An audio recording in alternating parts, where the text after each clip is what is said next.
Hey, it's Cho, and I'm back with another video. Today, we're going to be talking about why everybody hates influencers. That's devastating, man. And it's not really a fun topic for me. Let me look at my receipts over here. Before we get into the video though, let's talk a little bit about the role of influencers in general. So, I think, in my opinion, the role has always been a counterpart to a company or a brand's marketing team. So companies back in the day, they used to pay models, they used to pay actors to promote their products on television. I know, right? A TV who watches TV, but that's how companies used to brand and market their products. Now, they used to do this, but influencers came on the scene and they kind of served as kind of like, the alternative to traditional advertising. Influencers became really popular because they were just like us. They were just like you and I, sitting at home, just sharing their life experiences and their reactions to products, goods, and services. That sounds all really good until sponsorships became a thing. Okay? Sponsorships became a thing and it kind of ruined a lot of stuff. Now, the effect of sponsorships on influencing is massive. It's really, really big. And anyone that's in the influencing space will tell you this verbatim. Despite what people think about influencers, again, back in the day, it wasn't a really profitable job. The YouTubers that were getting Google AdSense, she wasn't giving the way she's giving today. Okay? And sponsorships really weren't a big part of the business plan of being an influencer at that time. Go back and ask any OG YouTuber, they were not making a ton of money like they are today. It wasn't until recently that companies found out that instead of using traditional marketing tactics, they could influence the influencers by offering them sponsorship deals. The reason why this was such a great strategy is because influencers allowed a company to target a very specific audience, and it ensured that the marketing message was going to be delivered by a trustworthy and unbiased source. Okay. And so when they found out how much sheer massive influence the influencers had, they totally diverted their marketing budgets into influencer and social media marketing. This is why sponsorships is such a huge deal to content creators and influencers alike, because the girls are making a crap ton of money from sponsorships. I was just texting with one of my good Judies earlier this evening. She's a real, influencer. She's kind of like my mentor actually. And sorry, did I just expose who she is? Sorry. Anyway, she's cool. But she was telling me, and I sent her the question because I told her I'm getting ready to do this video, and I want to know some outrageous numbers that either you have heard other friends and influencers receive, or payments that you have received yourself. And she told me $30,000. $30,000? That is some people's entire salary for the year in the Midwest. So that's intense, right? So, okay, it's been 4 minutes. What is the real reason for this video? Okay, I was on twitter.com minding my own business like I always do. Okay? The lies. There you go. This bitch. I'm telling you. And I saw something that kind of infuriated me to the point that I went back and forth on whether should I make a video about this, should I not make a video about this, but I'm thinking about this so much and it's aroused so much emotion that I probably should talk about it because there's a conversation to be had. Now, full disclosure, even though I'm going to be talking about an influencer, strangely enough, I'm not going to be revealing their identity. Okay, I know that's strange. I really felt some type of way about whether to do that or not, because I think that accountability is really important. And I feel like some people may call me out as being hypocritical, but I really do think that I only would feel okay doing this video if I made the target of the video anonymous, okay? Even if you find out who I'm talking about, I really want you to be mature. Don't go attacking people. Don't go calling people out, okay? That's not cute. That's not funny. Nobody likes that, okay? Don't do that. But I have chosen to not reveal their identity or any of the other people talking in these receipts that I'm going to be showing. So the receipts are going to look a little bit edited. It is to ensure the concealment of identities. It's not to doctor a tweet. I wouldn't even begin to know how to doctor a tweet. But I hear that's a real thing though too, by the way. So watch out for these receipts, okay? Again, this video is not to expose this person. It is to have a conversation about why their behavior is pernicious. Okay, it's very pernicious. So I'm gonna just read the tweets. They begin by saying, doing a clean beauty partnership soon. Don't drag me. I don't go up for clean beauty, but they're paying well, so a sellout I'll be. Then they go and quote tweet themselves. I assume this is after they've received the products, and they say, I absolutely hate the products they sent me. I'm dreading this content, but I'm getting my coin out of it, so don't drag me. Now listen, the person we're talking about is someone that I actually follow. They actually follow me. We have a very friendly, we're not friends by any stretch of the word, but we do have a friendly relationship that's surface level on social media. Until they watch this video, of course. So I know they're probably going to unfollow me, block me, maybe cuss me the hell out. I don't know.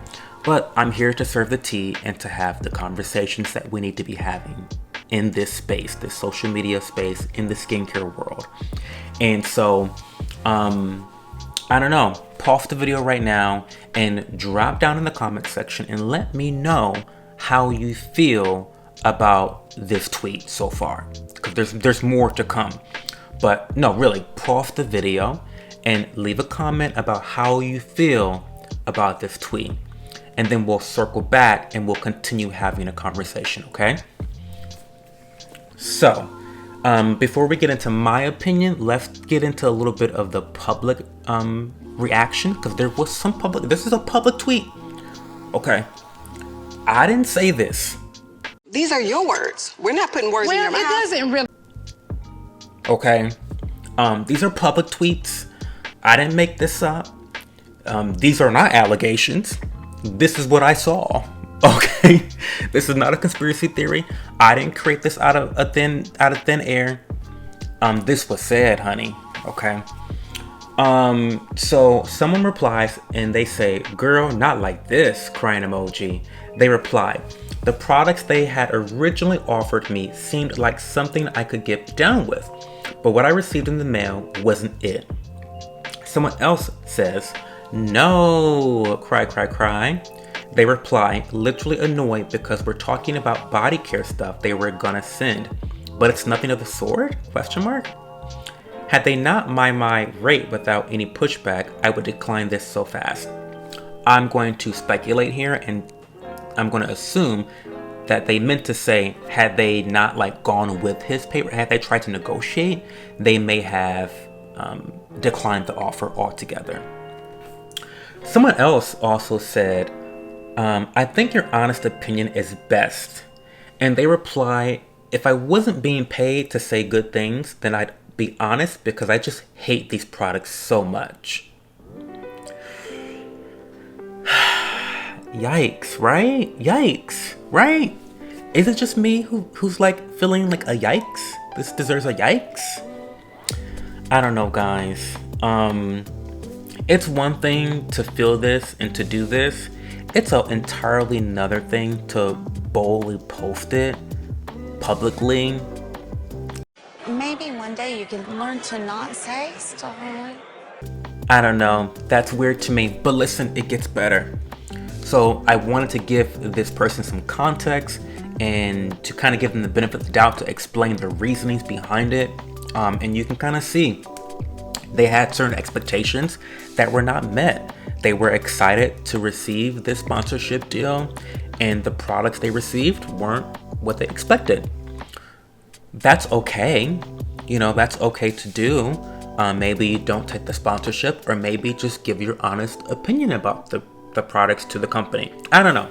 But while there was some pushback publicly, very polite pushback in my opinion, by the way, there was one person that supported this behavior, which this person is a whole nother video for another day.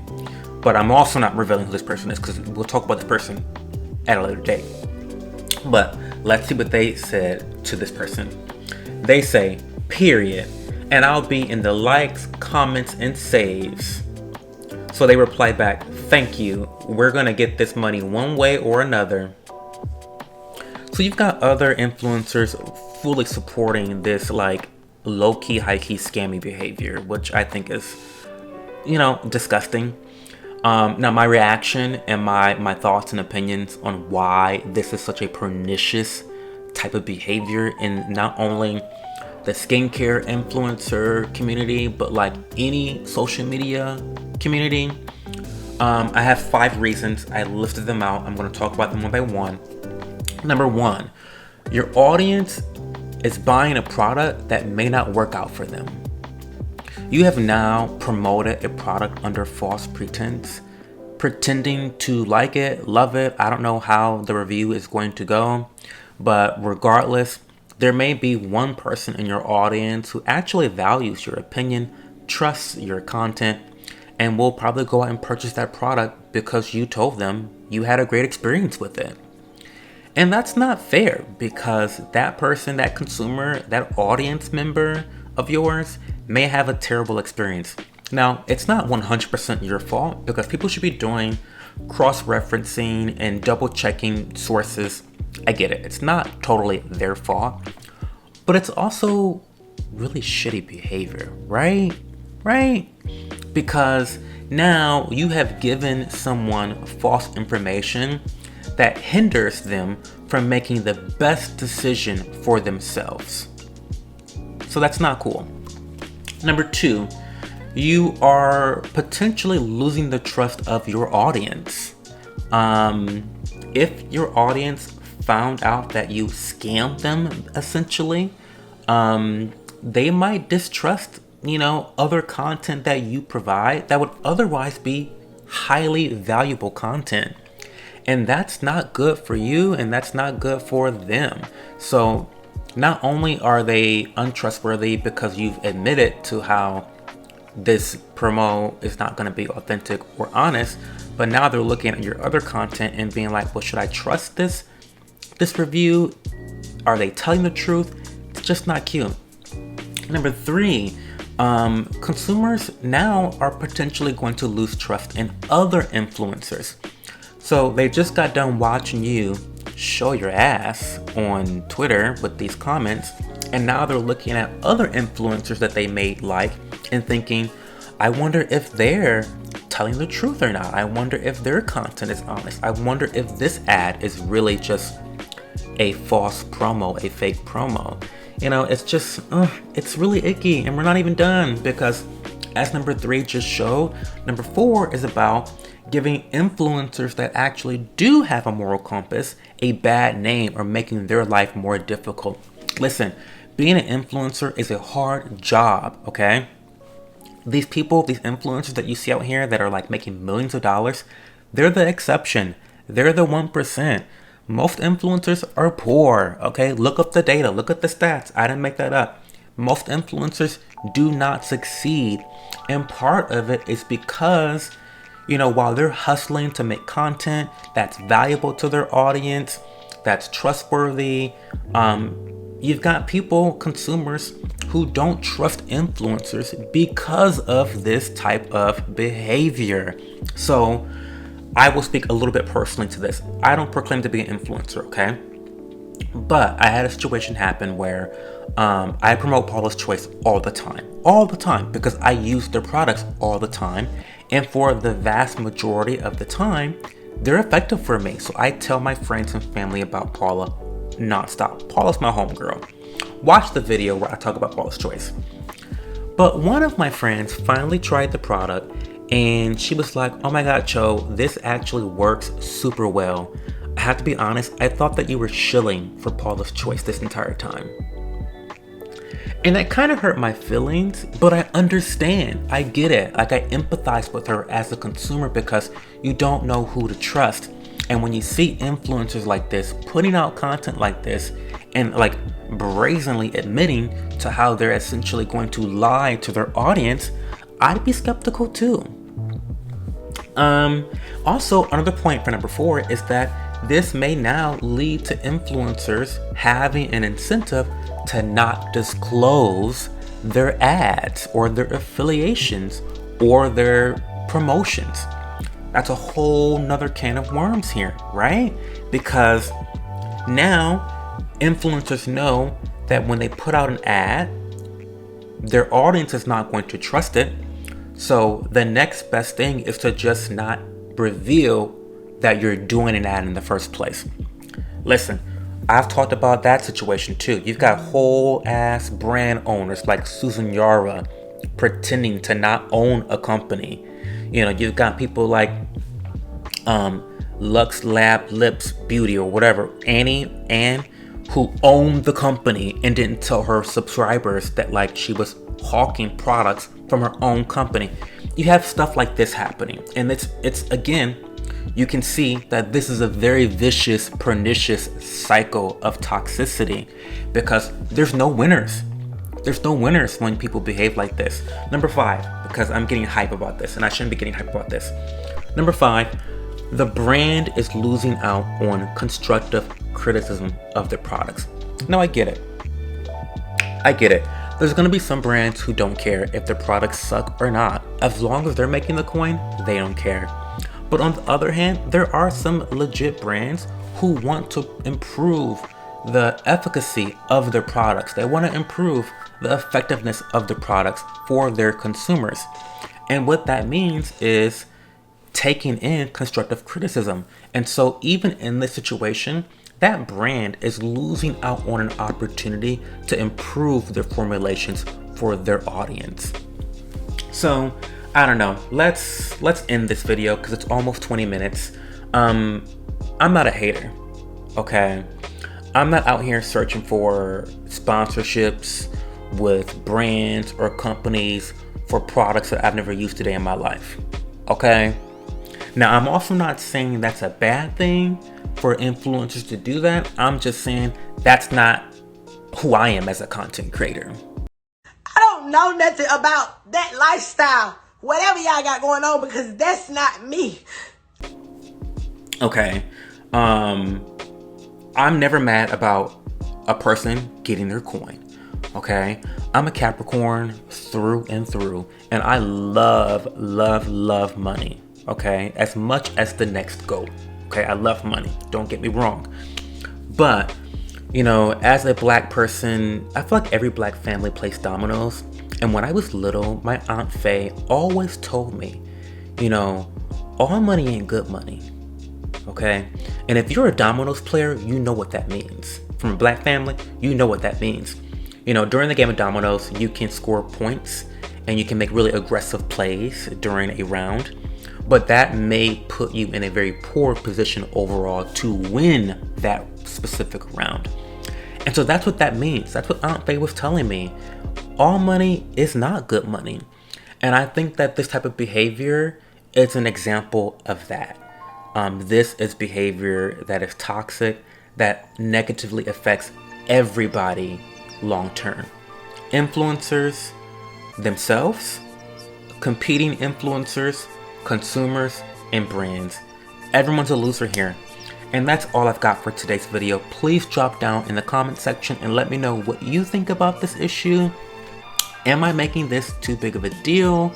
Let me know in the comment section, and don't forget to like this video or you'll have acne forever. Have a good one. Bye.